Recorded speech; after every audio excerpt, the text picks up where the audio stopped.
You want to support Roland Martin Unfiltered? Be sure to join our Bring the Funk fan club. Every dollar that you give to us supports our daily digital show. There's only one daily digital show out here that keeps it black and keep it real as Roland Martin Unfiltered. Support the Roland Martin Unfiltered daily digital show by going to RolandMartinUnfiltered.com. You can make this possible. Today, for the first time ever, the U.S. House passed a bill to make Washington, D.C. the 51st state. Folks, 700,000 people in the District of Columbia pay taxes, but have no representation in Congress. This was the debate on the floor today. Then have the treatment that this body gives to those that live in the territories. I believe it's the greatest scam and an okey-doke that you have allowed us not to pay taxes and hold that against us to ask for our equal treatment. So keep paying those taxes, and you will get your statehood one day. The United States territories that I represent is also not on equal footing with the rest of the nation. There's no representation in the U.S. Senate, no equal voting representation in the House of Representatives. Unlike D.C., we cannot vote for president. We know what it's like to be part of the greatest country in the world, but not a full participant, and it feels incomplete. As Americans, we strive to be productive citizens and an asset to the nation. Statehood for D.C. is a matter of fairness that has been slow in coming. This city, built by African Americans with use of forced labor, contributes more in federal taxes per person basis than many states. A punishment to Americans living in the capital, including those working in policy or public service for the good of the nation, to be disenfranchised when they establish a home in the district. This body changed the boundaries in the 1800s to ensure that slave owners could keep their slaves. We have changed the boundaries in the committee to allow for the federal city to still exist and the residents of D.C. to become a state. It's been done by this body before. Don't make it seem like it's something that can't happen again. At this very moment, citizens across this nation are clamoring for change, equality, and justice. With one vote, we can deliver that for the people of D.C. It is time to do what's right and allow the people of the city to feel whole, to feel complete, to feel like they matter. Support H.R. 51. Thank you, Mr. Speaker. I want to thank the distinguished delegate congressperson from Washington, D.C. for her steadfast leadership on this. I had the opportunity to work with her predecessor back in the late 1980s in this chamber, Delegate Walter Fauntroy, who passed the torch, and Delegate, you have just done a great job. It took 27 years to get this vote back onto the floor. And I was there in 1993 when we came up short. And today I'm hoping and praying that this bill passes. I want to congratulate you on that and to remind others that this is not going to go away. Because at the end of the day, this is really about taxation without representation. One of the original 27 colonial grievances filed against the king, which was a major cause of the Revolutionary War. And so when people in Boston had the Tea Party and threw tea in the Boston Harbor in December of 1773, they were making a statement and setting an example for people across this nation to understand that we just can't tax people without allowing them to be represented. And you've heard the great discussions, the cogent points about the fiscal side of this, that D.C. residents pay more taxes per capita than any other state, that they pay more general taxes than 22 states, that they have a budget here larger than 11 states, and a bond rating better than almost 30 other states. But I've heard this discussion when it comes to fiscal matters about the constitutional federation of states, the great words of Hamilton and the Federalist Papers. I understand that. But one thing we have to remember when we raise Hamilton and we talk about the Federalists is that their stated belief was the Constitution was meant to evolve, that it was a living document. That's not my impression. That's the impression, the opinion of the Federalists. And so if that were not true, I could not be here as a descendant of a slave without the 13th, 14th, and 15th Amendment. Gentleman's time's expired. The distinguished woman couldn't be here.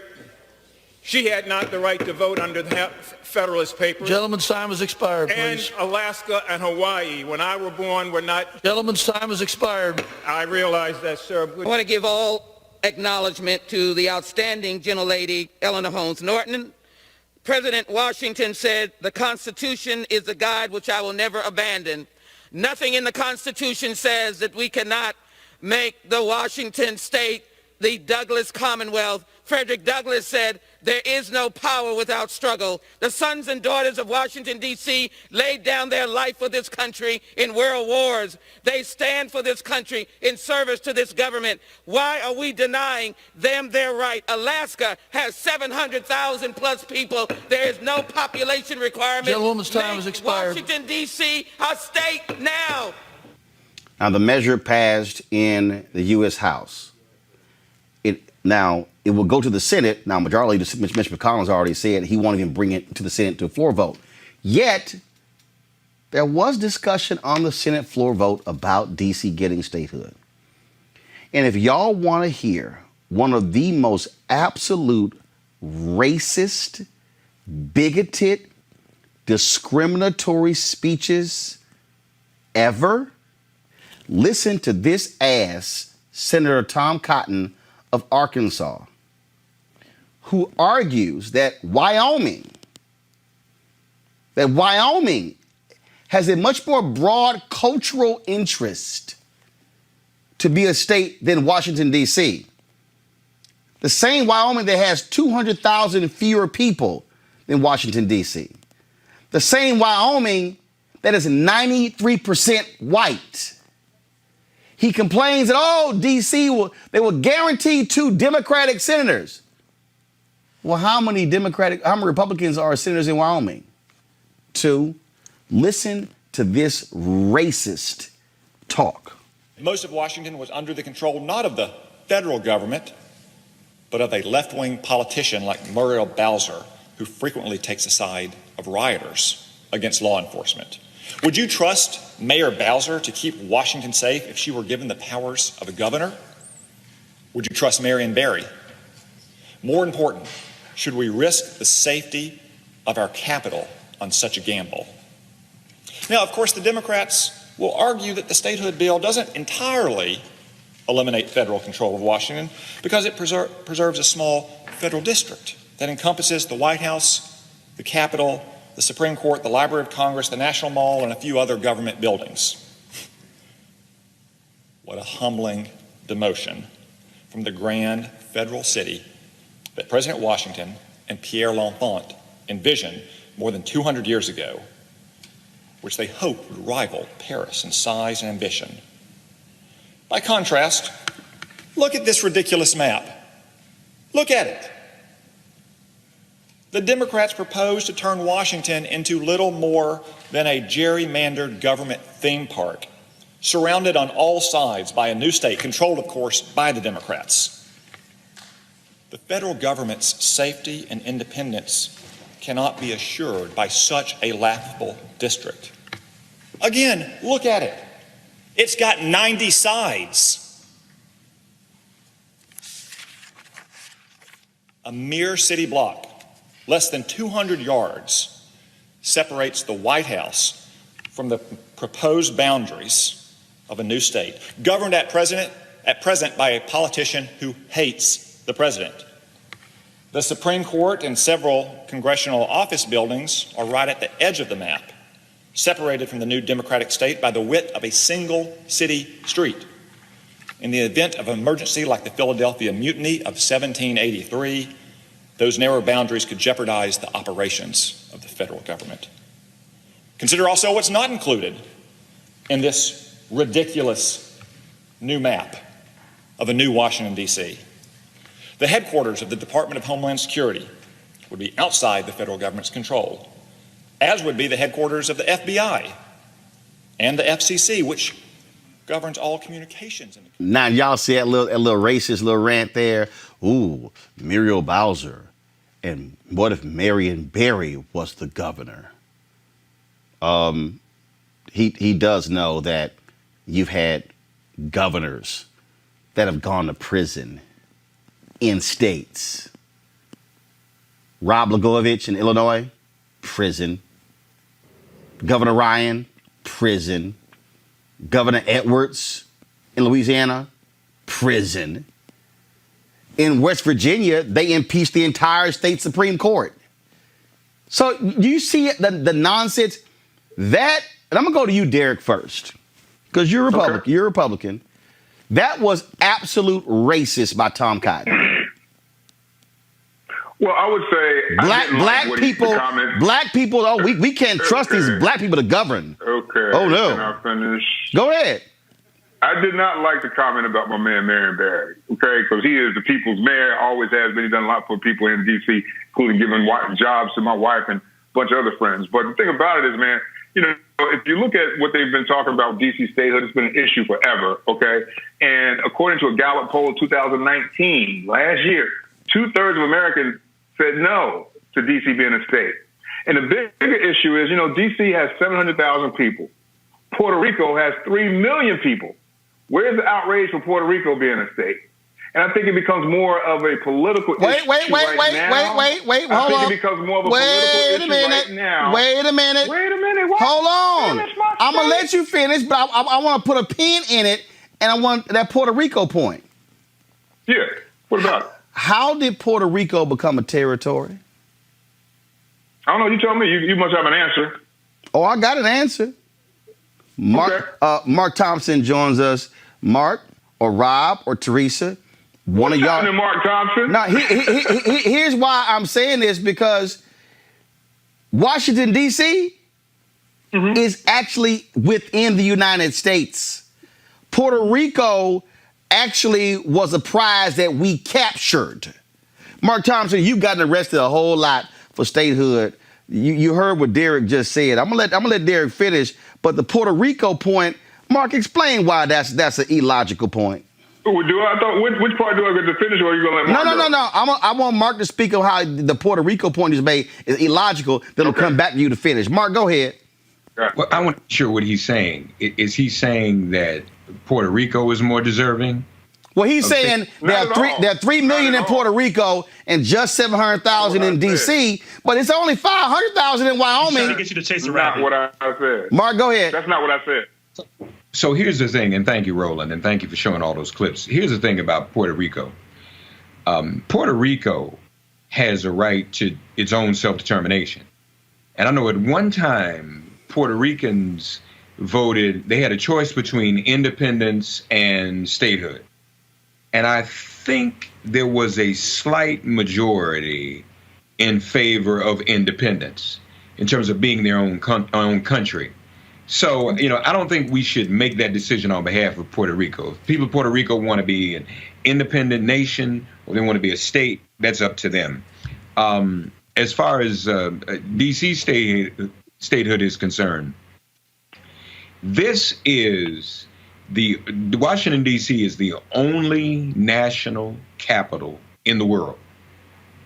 And we're talking about countries that the United States holds responsible for human rights violations and lack of democracy. Even those nations, their national capitals have representation in their national legislature or parliament. It's only D.C. that doesn't.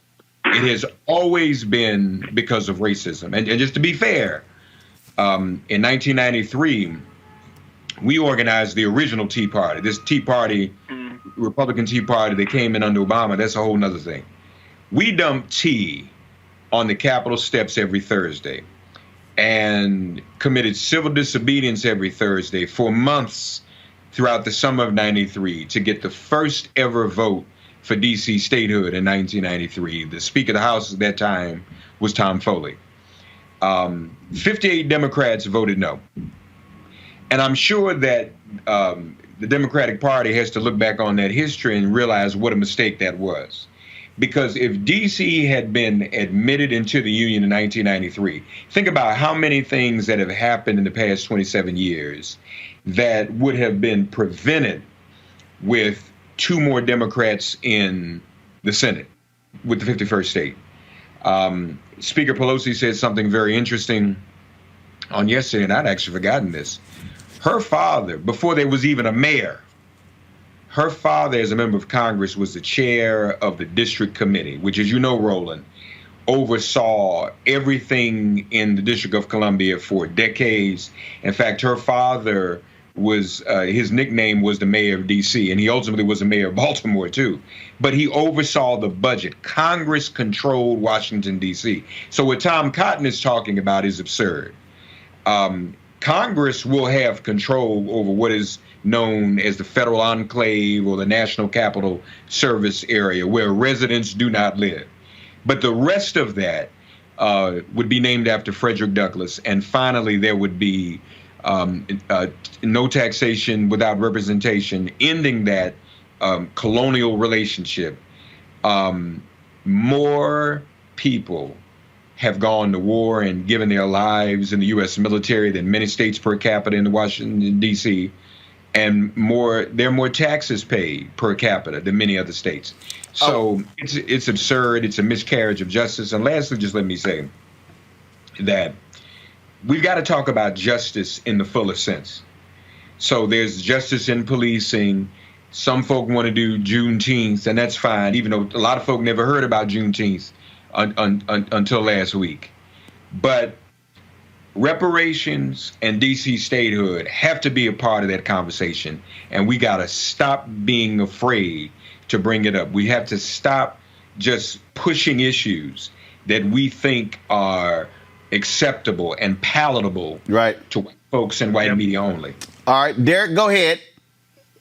No, Mark, good seeing you. Great points. But I would just ask, what about the size and how the district would have to be reshaped in terms of national security and that kind of thing and protecting it? And then how would it be possible to have, federal agencies like the FBI, FCC, and Homeland Security, which he did point out, outside of district lines? I mean, and Mark, maybe you can even speak to this. Some say that Homeland Security was actually put out of those district lines for this purpose, but I'm just trying to figure out, well, how does it work? Rob, hold on, wait.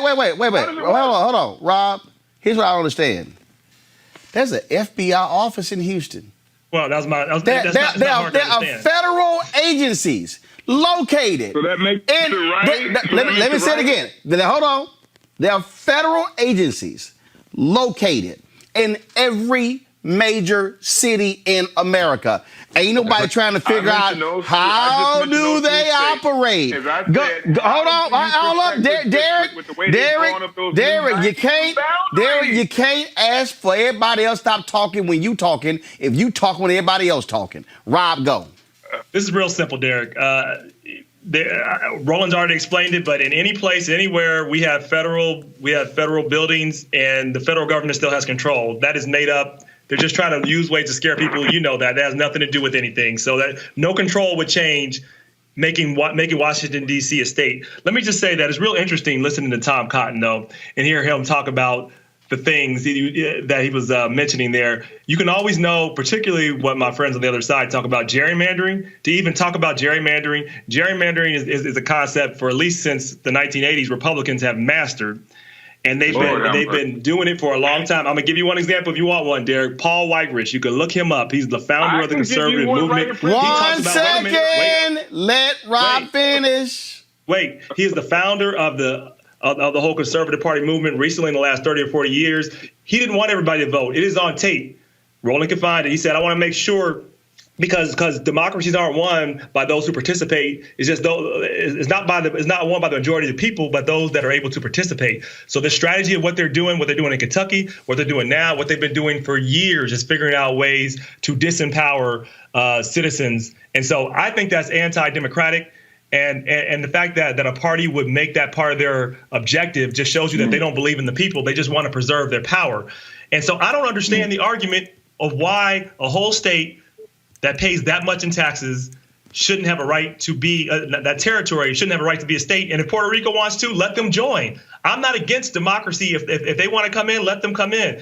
These are all distractions. They just don't want to give the power to the people, and they should have the power, period. I believe in democracy. I believe in people. I don't know why Republicans don't sometimes. I want to pull in Teresa right here. Teresa, the reason I find Tom Cotton's comments to be absolutely hilarious. How many states right now have 2 Republicans? Multiple. Mm-hmm. So it's like, oh my God, there will be 2 Democratic senators from a Washington, D.C. state. There are 2 Republicans. He kept going back to Wyoming and how he said how Wyoming has much more working class. I love the little language. It's 93% white. That's what Tom Cotton really is saying. Wyoming is white, D.C. will be black. So part of that is the other piece that I heard was that Mayor Bowser doesn't like the president, right? And so right there for me, it was kind of like, okay, all right, thank you for your talking points. I love that this whole thing is scripted. But as we kind of talk about what the territory and who is pretty much going to be running those areas, I'm in agreement with you, Roland. I do believe that this is another ploy on the Republican Party to say that African Americans, cannot govern, in its totality, such of a large a state, if there was one. Look what they've done so far. They put Black Lives Matter sprayed in yellow on the streets, and what else would they do? In so many words. So I think, if I'm in agreement, if Puerto Rico wants to become a state, great. I'm sure there'll be people behind it, but it seems like, with their 3 million people that they have, they are very comfortable with, again, this is just seeing it because there hasn't been anything that's been put up, but they seem like they're very comfortable with receiving some of the benefits of being a part of the U.S. So if D.C. has been pushing this for 27 years, it is fine time that, yes, they become a state and they get the representation they need, because there could be more things that could happen that'll be in their benefit. And I think it just needs to be a little bit more viewed as it relates to some of the practices and policies that are happening in a larger scope with other, not only just, the seasoned elected officials, but maybe some of the new generation to start taking a look at some of those policies to seeing what can be done. Now, here's what I find to be real funny, y'all. Here's the deal. And I just counted. There are 18 states in the union right now with 2 Democratic senators. Derek, there are 22 states with 2 Republican senators. Y'all, I'm going to go through it. Go to my iPad. You'll see it right here. Alaska, 2 Republicans. You see the 2 red lines. You go Arkansas, 2 Republicans. You go Florida, 2 Republicans. Georgia, Idaho, Indiana, Iowa, Kansas, Kentucky, Louisiana. Then we go Mississippi, Missouri. Then I go to Nebraska. Let me go down to North Carolina, North Dakota. Let's go to Oklahoma, South Carolina, South Dakota, Tennessee, Texas. Let me go right on down to and Wyoming. So, Derek, I don't want to hear that bullshit from Tom Cotton. Oh, there are going to be 2 Democratic senators. When right now, out of the 40 of the 50 states, only 10 have split delegations. Sit the hell down. Look, I live outside of the district right here now. And so I go back to the issue that the one point I was trying to say before. They can't even protect the borders now. Now you're talking about making how many? 96 different borders, 96 different sides. And the other thing is, like, I go back to this too. 2/3 of Americans already said in the Gallup poll that they were against it. Stop. Hold up. Derek. Issue. Who gives a damn? Derek, who gives a damn what the other Americans have to say who aren't paying taxes? Those 2/3 other Americans have representation. Happen though. Derek. Those other Americans have representation. So it's real easy when you have a member of Congress who gets to vote. It's real easy when you have 2 U.S. senators to say, oh, no, you shouldn't have it.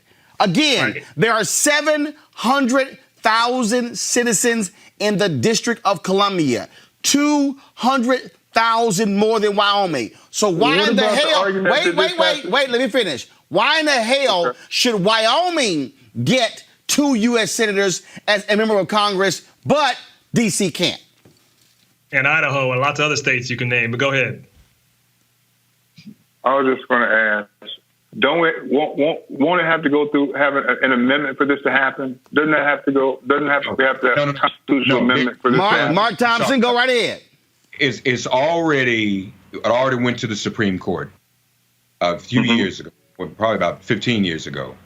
And the ruling is that this is a political matter. It is not a judicial matter. You don't need a constitutional amendment or anything. That's already been reviewed. So all of that is just stuff to hold this up. This is, any state can be admitted into the union via a simple majority of the legislature. And to your point about the agencies and the different government buildings, as Roland said, there are federal agencies in every single state in the union, and it has no impact on the running of that state. As a matter of fact, and this was one of the problems in D.C., when a federal agency takes up land in a state, the federal government makes a federal payment to that state to offset the loss of taxes and property for their presence. And so for 200 years, D.C. was not getting even a fair federal payment for the federal presence as other states were. And so this will also correct that injustice. So no, all of those arguments are ridiculous. The real resistance to this, and you heard him mention Marion Barry. Congress never wanted black power in D.C. Right. And this is bipartisan. I want to just say this point. We got to say this because 2 black senators. Let me finish. Wait, Mark, go ahead. 2 black senators. The fear of both of those senators being Democratic, and who knows what might happen in the future. But even the argument, really, this is 2020. I'm surprised that we're having a conversation about safety and security. That was one of the silly arguments that the founders had and why they moved to D.C. in the first place from Philadelphia and New York, because they didn't want to be besieged by other states. That's over and done with. That's a 200-year-old argument as well. This is 2020. Got it. All right, Rob, final comment. Final comment, Rob. Really quick on this. You know, Republicans play chess and Democrats play checkers. Democrats should have done this when they had the votes. And this is the first time we've done this. Okay, this is all great when you can't get it passed. But if we ever get the votes, and we will at some point, I want to see this come up and actually have the courage of our convictions and then pass these things when you have the power. Got it. Mark Thompson, make it plain. I appreciate it, man. Thanks a lot. Thank you, man. Thanks for having me. God bless you all. All right, folks, back to our Roland Mark Unfiltered video in just one moment.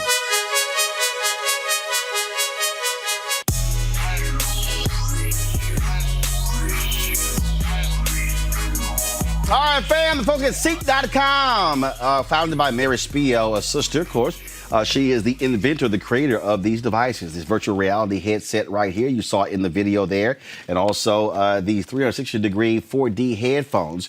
You can actually get these with a discount because they partner with us at Roland Martin Unfiltered. Right here, here's the code, RMVIP2020, RMVIP2020. First of all, folks, the headsets are phenomenal. The headphones are absolutely phenomenal. And of course, the VR headset is great because you just pop your phone, put it into the device, and then you can actually see video in virtual reality. So it's real cool. Go to Seek.com, Seek.com, CEEK.com, and use the promo code RMVIP2020.